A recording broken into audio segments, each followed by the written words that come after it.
Welcome to Linda's Corner. My name is Linda Bjork, and today we're going to be talking about creating an amazing future. I'm delighted to welcome special guest Frank Williams. Frank is a life coach, motivational speaker, fitness trainer, mental skills coach, and former correction officer. You can reach Frank at his website, mbxlife.com, and I'll include a link in the description. Welcome, Frank. I'm so glad that you could join with me today. Linda, thank you very much. It's a pleasure to be here. Thank you. Thank you. And I love talking to people who are on this same page of trying to help make the world a better place, one person at a time, by making people create awesome futures. And I love your statement that I can't rewrite your past, but I can help you write and create an amazing future. And I love that for so many reasons, because so many people think this is what happened in the past, so that is what I am. And that's all I have to look forward to. And that is so discouraging. And I love the idea that we can help people create change. Now, would you mind sharing your story? What led you to this? What was that defining moment that said, you know what, I need to do something a little different? There are actually two questions I get asked often. The first one is, how did you become a life coach? Or why did you become a life coach? And why did you become a motivational speaker? Oh. The reason I became a life coach had to do with an inmate I dealt with one time while working in a prison. The floor I was assigned to was a floor where all the inmates were in for murder or manslaughter. Ooh. One day, while in the lobby area on that floor, two inmates came off the elevator. They had just come back from court. One gentleman stood about 6'4", 250 pounds. The other gentleman stood about 5'4", maybe 130 pounds. But it was the big guy that concerned me, because he was so angry, and I looked at his fist and he had his fist clenched, and I knew right away that I had to get these two individuals back into their cells. So I went over to the control room and I knocked on the window and I motioned to the officer inside to open up the Sallyport gate. Now, the Sallyport gate is a small area you step into, and the Sallyport gate has to close behind you before the gate to the inmate housing area opens up. So all three of us step inside, and the gate, Sallyport gate, closes. But the gate to the inmate housing area doesn't open up right away. And I could see this inmate just getting, the rage was unbelievable. The anger that he was holding inside was unbelievable. And I knew that something, if that gate didn't open up soon, that something was going to happen. So he's talking to the other inmate, and he's telling the other inmate, he says to him, he says, I don't care what they do to me. They can't do anything else. I'm going to kill somebody else. Now, this man had just come back from court and was sentenced to 3 consecutive life sentences for killing 3 people. And he said to the inmate, he says, I'm going to kill somebody else. And Linda, I knew it was coming. He looked at me. He pointed at me. He says, I'm going to kill you. The next thing I knew, we were face to face. Now, the rage in this man was unbelievable. I had never witnessed anything in my life like this. I was a rookie at the time. Physically, he was there. Mentally, he was gone. So I knew how to stay calm and try to keep the situation under control. But having studied the martial arts for many years, I saw an opening and I knew I had to take it. So I said to myself, count to 3. When you get to 3, you have to act. So I started my count. It was 1, 2. I don't get to 3. This little guy, the other inmate, squeezes in between us, pushes the big guy back and says, what the hell do you think you're doing, threatening Officer Williams? He's the only officer that's ever been kind to us and showed us respect. He says, now, you tell Officer Williams you're sorry before I kill you. So the big guy puts his head down. He walks over to me, puts his hand out. He shakes my hand. He says, Officer Williams, I'm so sorry. No sooner does he finish those words that the gate to the inmate housing area opens up and they both go inside. But Linda, behind me, I had steel bars. To the right of me, I had a concrete wall. To the left of me, I had steel bars. And behind the inmate was steel bars. Now, this was not a big area. And I knew that this was going to be very dangerous. Something really bad was going to happen. But thank God it didn't happen. But I couldn't help but wonder for a while how this man's life could have been different if someone or something had intervened at an earlier stage and had shown him or given him the resources and the skills to make better decisions, to take a better path in life. And I made a promise to myself that when I was finished with law enforcement, that I would become a life coach and help as many people as I possibly can. But the one thing I realized was after the situation was over, how grateful I should have been for all the things I already had in my life. I took a lot of things for granted. But because of the situation, I wake up every day and I thank God that I have another day to make my life better, as well as helping other people make their lives better. So that was the reason why I became a life coach. The reason I became a motivational speaker was because of another inmate. One of my responsibilities was to serve or oversee the serving of breakfast and lunch to the inmates. Now, I had inmates that had worked for me who actually did the serving to the other inmates. One day during lunch, one of the inmates that worked for me had gotten into an argument with one of the inmates on the lunch line. I went over and I broke it up. And after lunch, and after all the other inmates went back to their housing area, I spoke to this young man that worked for me. And I said, listen, I said, you have a great thing going here. I said, but if you argue again, I have to fire you. Linda, he looked me right in the eyes. He said, Officer Williams, I don't give a damn. I have 60 years to go. I was stunned. This young man was 21 and isn't going to see the outside of a prison wall until he's 81. So because of this young man, I made a promise to myself that when I was finished with law enforcement, I would talk to every high school and college kid that I possibly could to let them know that life is incredible. You're going to have your tough times, but life can be incredible if you have the right mindset and the right tools. So because of this young man is why I became a motivational speaker. Wow. Okay. Those are some amazing stories. So I'm thinking as we're talking about your opening where I can't rewrite your past, but I can help you write and create a beautiful future.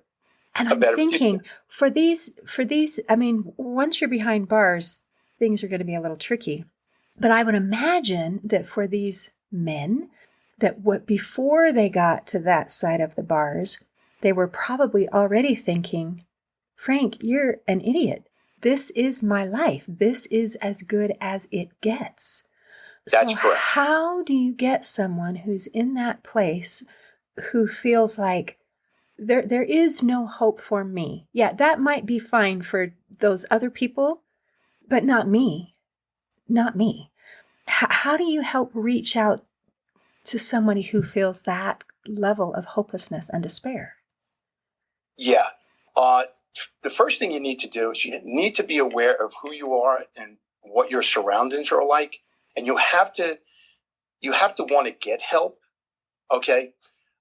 Some people find it very hard to ask for help because of their environment they grew up in. It's all they know or knew. So it could be difficult, but the individual has to want to seek out the help. But because of the environment, it can be very hard for them. I've had many clients over the years who have just been down and out and have been so frustrated that they've given up on their goals. To give you a story, I had a gentleman years ago. He had been smoking for 25 years. He tried the gum, the patches, the hypnosis, the counseling, everything, and nothing worked. So he came to my office and he asked me if I could help him. Now, before I answered yes, I thought about it and I said, boy, what a great challenge this would be for me, but what a life-changing event this could be for this man. So I said to him, I will definitely try to help you. So we did our life coaching sessions by phone and by email, and we did it once a week. After the third week, he calls me up and he asked me if he could take me out to lunch. So we go out to lunch. We sit at the table. He leans over the table and he says to me, we're done. So I paused for a moment and I said, okay, I understand smoking is a very hard addiction and sometimes you just can't do it. I said, but be proud of what you accomplished these last 3 weeks. Now, this was a gentleman who really was down and out. He just lost hope that he was never going to be able to stop smoking. So I said to him, I said, be proud of what you accomplished these past 3 weeks. So he leans over the table again and he says to me, no, you don't understand. We did it. I haven't had a cigarette in 3 weeks. the longest I have ever gone. Now, out of curiosity, I leaned over the table and I said, how is it that a man that smokes for 25 years has tried the gum, the patches, hypnosis, the counseling, everything, and all of a sudden decides he's quit smoking in 3 weeks? He said, Frank, it was the way you helped me believe in myself and that I can do it. Today, Linda, this man is 16 years smoke-free. Every time his wife sees me, she gives me a great big hug. So there's three things. If people really, truly want to accomplish things in life, the first thing is what I call the 3Ds: decisions, determine, direction. Almost everything that we have done up to this point in our lives has been based on the decisions we've made. We decide who our friends are. We decide what career we choose. We decide what car to drive. And it is the individual, and only the individual, who will make the complete decision as to what the rest of their life is going to look like. They are the author of their own life. The pen is in their hand. And it is my hope that everyone listening to this can look back someday at their life and say, wow, what an incredible story I wrote and what an incredible life I've lived. So the first thing is you really have to make that committed decision that no matter what, you are going to make it happen. The second thing is what I call your BS, your belief system. Most of what we believe we can and cannot achieve in life begins and ends in our own minds.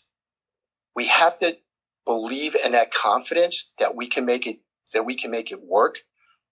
85%, or it's believed 85% of the thoughts we think are negative thoughts. If that's true, how could we possibly think or even hope to achieve anything meaningful in our lives? So one of the techniques I use with my clients is, I want you to think of your brain as a computer. If you put in the software that's programmed to give you doubt, uncertainty, and fear, what do you think is going to show up in your life? Doubt, of course, uncertainty, doubt, fear, uncertainty, bad and things. fear. But if you put in the software that's programmed to give you strength, courage, and victory, what do you think is going to show up? Strength, courage, and victory. Everything starts with the right mindset, no matter what it is. You build that mindset, you will build greatness. And the nice thing about success is that success is defined differently by each and every one of us. I don't know anybody from your audience, but what I do know is that they are champions. And champions don't wait for things to happen. They make things happen. And everyone listening to this or watching this, I know is a champion. And the third thing that you need to do is we all want satisfaction in our lives. Now, the last 6 letters in satisfaction is the word action. So if you want satisfaction in your life, you have to take massive action to reach that goal, no matter how small that step is, but you have to try and do something each and every day. So if you have the 3Ds, decisions, determine, direction, and you're committed to that, great. Now you go to your BS, your belief system. Change your thoughts, you change your life. And after you do that, when you change your thoughts, it takes you to taking action. Those 3 things are the foundation for anyone to achieve almost anything in life. And isn't that amazing? It can be shrunk down to 3 steps. And I Correct. love when you teach correct principles that it can apply to anyone and everyone. I loved how you mentioned, I don't know individually who is listening, and that part doesn't actually matter, because Right. the part that is going to apply to you and you and you is that you are a champion, and that this, if you apply these principles and these action steps, then things are going to work. I love that. Thank you. Love that. Yes. Now, you've mentioned lots of wonderful different stories. One thing is just you were going through your 3Ds. It reminded me, I did check out your website, and that was on one of those 1-minute MBX minutes, and I saw that video. So if anybody is listening and wants to check out the website, he has these wonderful little 1-minute videos with just a snippet of something that you can chew on through the day and then hopefully act on. I also loved, if we can go back just a little bit, Sure. to the story of the man that you helped to be able to stop smoking, that you helped him to be able to feel empowered to do it. It wasn't that you were going to be, I'm the one who's going to fix him. It's he has the power to fix himself. And That's I'm going correct. to help him have the confidence and the tools he needs to be able to do that. And as you mentioned that, I wondered if maybe the people that he's worked with before had that idea of, oh, you got a problem? I'm going to fix you. I'll fix you. I'm awesome. I can fix you. And the reality is we can't fix anybody, can we? That's right. And I give that gentleman all the credit. I was just a source to help him get there. But he gets all the credit. People still have to do the work. There really isn't any other way. But the thing about being a coach is it's different than being a cheerleader. You just don't say, go, go, go. And it's not like you're a slave master where you're trying to force somebody to do something. It's sort of more in the middle where you say, okay, this is the game plan. Now go do it. That's right. And I do tell my clients in the beginning, whether it be the first or second session, I do ask hard questions. I don't mean to embarrass anybody or to make them feel bad, but I can't sugarcoat anything. And the reason I ask tough questions is I really want people to become aware of their thinking patterns. And I really want to get to the root of the problem as to why they haven't accomplished their goal. And a lot of it is really recycled thinking. So if you take away the negative thinking pattern and you start to introduce positive images, visualization, positive thoughts, the results can be incredible. Now, are you going to get rid of every negative thought? No, that's impossible. But the more positive you think, the less powerful the negative ones are. So it just takes time. It's like anything else, like throwing a baseball or learning how to be a cheerleader. It takes practice, practice, practice. And anybody that wants to succeed can do that. And if someone wants to succeed in something, go find somebody that's already done it. There are thousands of people who have already succeeded in what you want to accomplish. So it is possible. And for me, it just comes back to the way we think. Thinking is unbelievable. You change someone's thinking pattern. And what the nice thing I like, Linda, is when you get I get a client that is really down and out. And as we go along, you start to see the energy. You start to see the body language change. It's just incredible. And when they reach their goal, it's like, wow, that's incredible. The smile on their face is great. If you have a second, I'll tell you another story. Oh, absolutely. I had a woman years ago, and I was a fitness trainer. I still am, but I was training her at the time. Now, she was 45 years old. And one of the things I asked her, I said, when was the last time you did push-ups? And she said, oh, I haven't done push-ups since high school. I said, okay, let's set a goal for 4 months. I said, within 4 months, you're going to complete 75 push-ups, okay, with your knees off the floor. She said, that is impossible. It'll never happen.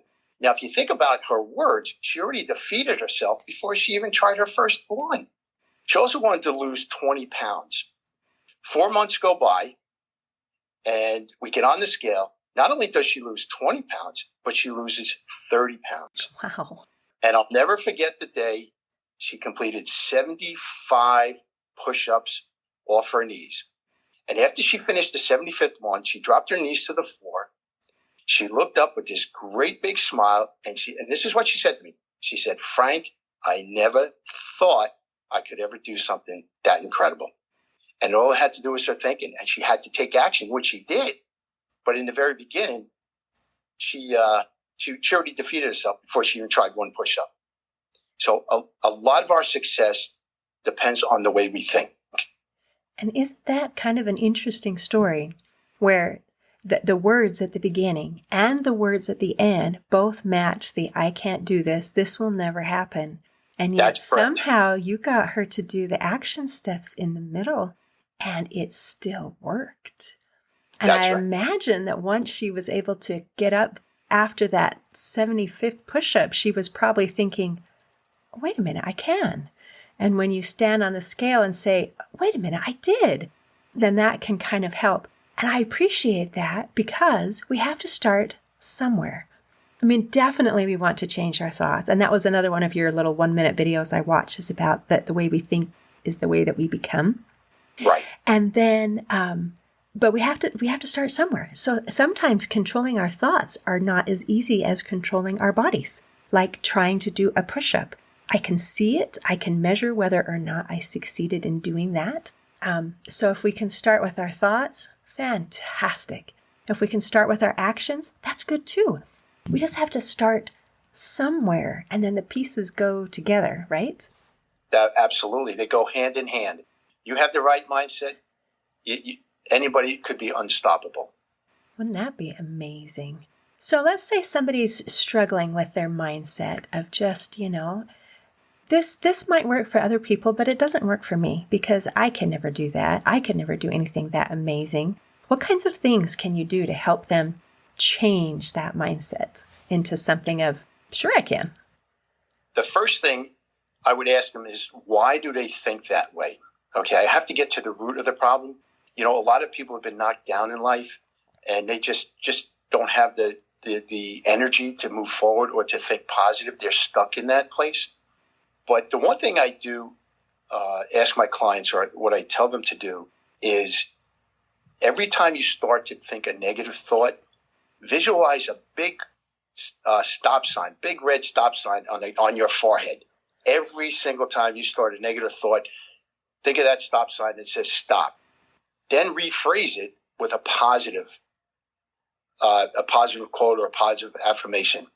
The other technique I tell them to use, or aside from a stop sign, is think about a vacuum going across your forehead and just picking up all that toxic negativity. Now, everything takes time. Okay, so it's all about repetition. But you also have to feel good about what you have accomplished. A lot of people say, oh, well, that's easy. Well, it is easy, but it gets easier and becomes a habit the more you do it. So those two things I would tell anybody to start out with. But for me, it's getting to the root of the problem. People, like I said, people get knocked down so many times in life, and they just want to give up, or they're not going to be bothered. But for anybody listening to this or watching this, if I could tell you, don't ever, ever, ever accept being average, because you are not here to accept average. You are here to accomplish great things in your life. And it all starts with a positive mindset. Like anything else, it takes time. And that's one of the things I love about coaching, like I said, is to see the energy and the body change as we go along. But you have to really get to find out what's making you say this. I mean, I've had people, clients that come in, they're just wiped out. They just had enough, but I have to ask them the hard questions. And one of the things I get told a lot is, or I get thanked for, is thank you for making me think in a different way and looking at things differently. Sometimes it's the people that you associate with. A lot of people just accept average, but nobody should ever accept average. So if it's your environment or the people that you're with, change that. Go find new friends. Find people that are positive, that have that vision for success. So it all starts with the mindset. It does. It does. Now, I love, as you're going to find the root of the problem, and let's use for an example one of these men who ended up in prison. So we're pre-prison, not doing well, and now I've gone back and figured out my why, and maybe I was abused. Maybe I didn't have a lot of opportunities. Maybe I had this. Maybe I had that. So once you find your why, how do you get from there to letting those go and saying that that's why and not that is my excuse? Well, you're right. You want to find out why they feel that way, but it takes a lot of questioning. I really make my clients think, because by the end, it's a very hard step, but I just ask and ask and ask. And what I get them to do is minimize the negativity, okay, and think about the positive. So if I have a client and I ask them, why do you feel this way? Okay. And they tell me, oh, it's something, because of my past. But your past is over. Your past is holding you back. And your thoughts, who put those negative thoughts in your head? I'm not doing it. You are.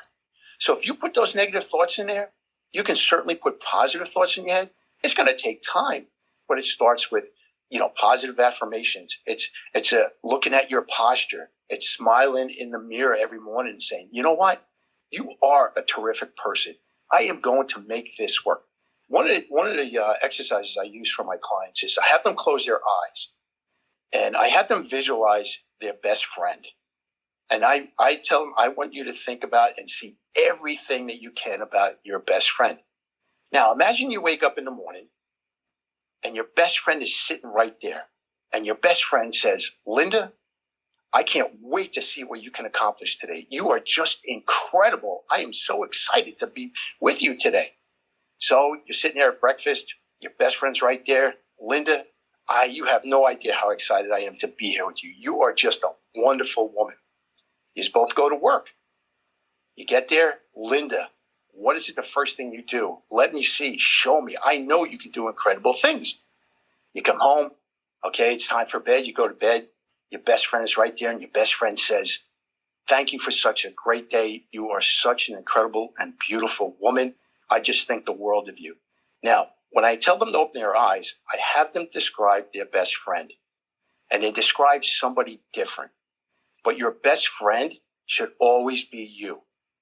So if your best friend your best friend would never tell you anything negative or really hurt you. So why would you put those negative thoughts in your own mind? You have to be your own best friend. And that's a great technique. And I get a lot of people that laugh at it. But that, I've had my clients tell me, Frank, what a great way to look at it. So that's one of the things I ask them to do, or we do together. I love that. A lot of times our self-talk, the things that people say to themselves about themselves, you would never say to a friend. And of course not. You would never say, even to, just a stranger. You would never say those cruel, horrible things. But somehow we think that if we say it to ourselves, then it doesn't count. It didn't hurt anybody. Well, yes, It did. It hurt me. And that's right. And I love if we can treat ourselves like our best friend and become our best friend and really believe all those wonderful things about ourselves. Man, you got a cheerleader with you everywhere you go. That's right. That's Right. fantastic. It's incredible. Yeah. Wow. Oh, I love that. Is there anything you want to make sure we cover before we close today? The one thing I'm very big on is self-esteem. And sometimes I sound like a broken record, but I've been doing this for many years. Again, to tell your audience to never, ever, ever give up on themselves. They are beautiful. They are amazing. They are fantastic. And I don't know them, but I do know that they have the power and determination to achieve victory and success in life. And never, ever give up on yourself. Fantastic. Well, thank you so much for visiting with me today and sharing that fabulous wisdom. It's my pleasure. Thank you for having me. Oh, my pleasure as well. In closing, I'd like to share a quote by George Eliot. He said, "It is never too late to be who you might have been." Regardless of your past, I invite you to begin today to create an amazing future. See you next time on Linda's Corner. Thanks for listening. If you enjoyed this episode of Linda's Corner, please share and subscribe to help us reach new listeners. I also invite you to check out my nonprofit, Hope for Healing, at the website hopeforhealingfoundation.org for free ebooks and other free resources to help increase happiness, build confidence and self-esteem, strengthen relationships, manage stress, and calm feelings of depression and anxiety. I also invite you to grab a copy of one of my books, like Crushed, A Journey Through Depression, or Amazon bestseller, You Got This, an action plan to calm fear, anxiety, worry, and stress. See you next time on Linda's Corner.